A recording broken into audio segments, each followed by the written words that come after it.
असतं तर ते समजून घेणं इम्पॉर्टंट असतं आणि एक्सेप्ट करणं इम्पॉर्टंट असतं.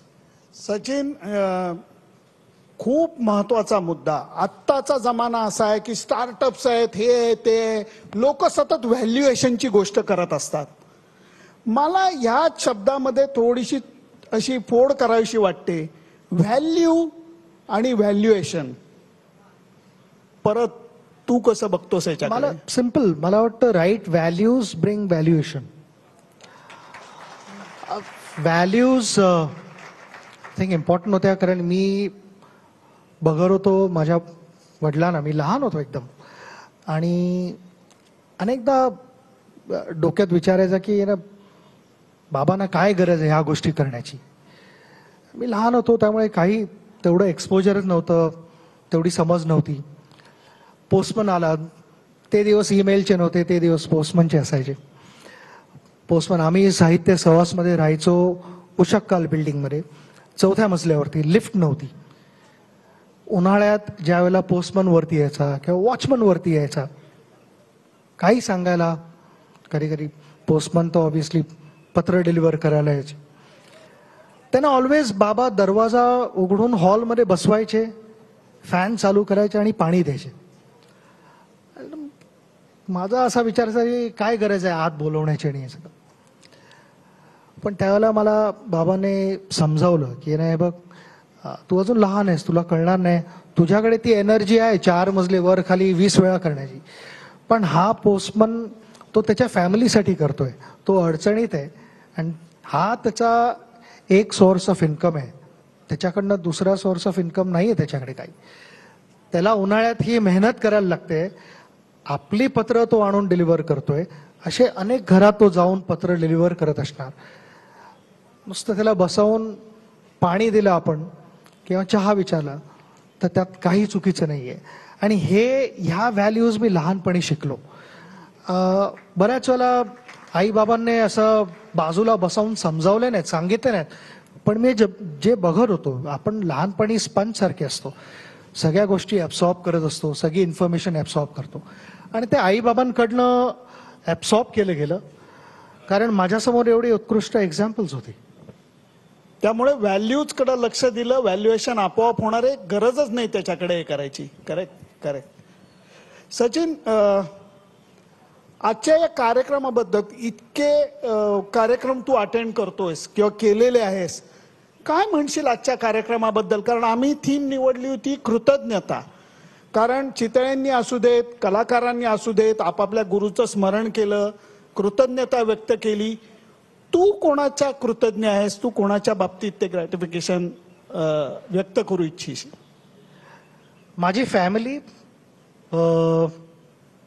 ऑब्व्हियसली फॅमिली, कारण नुसतं क्रिकेटच नाही माझ्या आयुष्यात, बऱ्याचशा गोष्टी बाकीच्या घडल्या ज्या क्रिकेट सुरू व्हायच्या आधी, क्रिकेट झाल्यानंतर. तर family extremely important to me. क्रिकेटमध्ये अजित जर काय मला घेऊन गेला नसता आचरेकर सरांकडे, तर मला वाटत नाही मी इथे बसून तुमच्यासमोर असा बोलत असतो.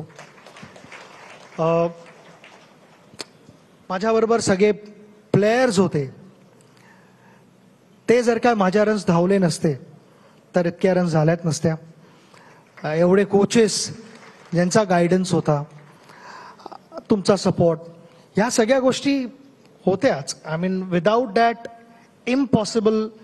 मी काल फंक्शनमध्ये पण तेच बोलले की मी एका फॉर्म्युला 1 गाडीसारखा होतो, की माझ्या भोवती भरपूर मोठी टीम होती एक, जी तेवढीच मेहनत करत होती.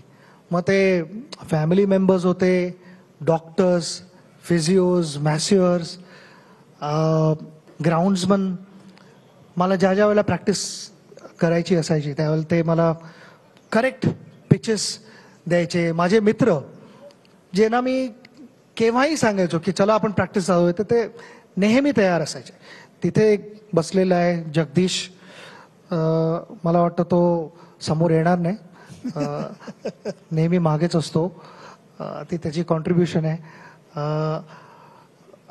असे मित्र प्रॅक्टिसला ज्यावेळेला तुम्हाला पावसाळ्यात बदा बदा पाऊस पडत असताना सुद्धा ते आचरेकर सरांनी शिकवलं की ना passion has no boundary lines. की आम्ही जरी पाऊस पडत असेल तरी आम्ही क्रिकेट खेळायचो, चिखलात खेळायचो. इनफॅक्ट त्याच्यात मला तर आठवतंय की आम्ही एक सिरीज ऑस्ट्रेलिया अगेन्स्ट खेळणार होतो आणि पाऊस पडत होता मुंबईत. प्रॅक्टिस त्यावेळेला इंडोर नेट्स वगैरे काही फॅसिलिटी नव्हती. 2 ऑप्शन होते माझ्यासमोर, घरी बसून कंप्लेंट करणं किंवा जाऊन चिखलात रबर बॉलने प्रॅक्टिस करणं, विच टीचेस यू समथिंग. आम्ही चिखलात जाऊन प्रॅक्टिस करत होतो, त्याच्यात काही चुकीचं नाही आहे आणि आय एन्जॉय. तर ह्या सगळ्या गोष्टी जर का एकत्र आल्या तर मी म्हणू शकतो की एक मोठा टीमवर्क होता. जसा चितळे बंधूंचा एक परत सांगू इच्छितो की ज्या वेळेला तुमचं बाकरवडीचं एक तर लास्ट टाइम तुम्ही मला 5 किलोचं पाठवलेलं. मला माहिती आहे माझी ॲपिटाईट आहे चांगली, पण तेवढी नाही. मी नॉर्मली ज्यावेळेला ते पॅकेट उघडतो त्यावेळेला सिंगल्समध्ये खेळत नाही, बाउंड्रीज आणि सिक्सेस मारतो थोड्या. पण तुमचंही टीमवर्क तसंच आहे आणि असंच राहावं ही आमची इच्छा आहे, कारण फार आनंद मिळतो सगळ्यांना. खूप दिवसांनी हा योग जमून आला आणि आपण सगळेजण त्याला उपस्थित राहिला. माझ्या फोनमध्ये 7,03,795 मेसेज आहेत सचिनला भेटायचे. विनोद करतोय, सचिनला कोणाकोणाला भेटायचंय त्यांनी हात खाली करा बघ, म्हणजे सगळ्यांना तुला भेटायचंय.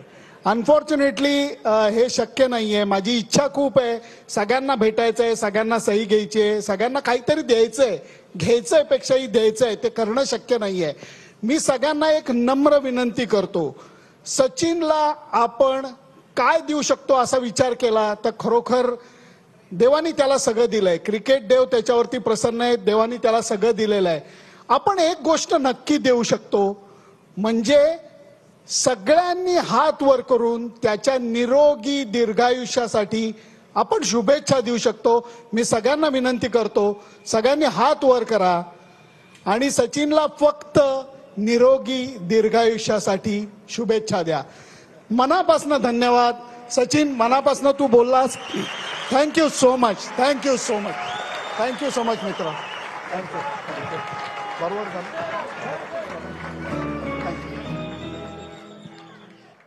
Sankarshan, over to you. Hello, thank you so much. तुमच्या दोघांचेही खूप मनापासून आभार. मी आता इंद्रनील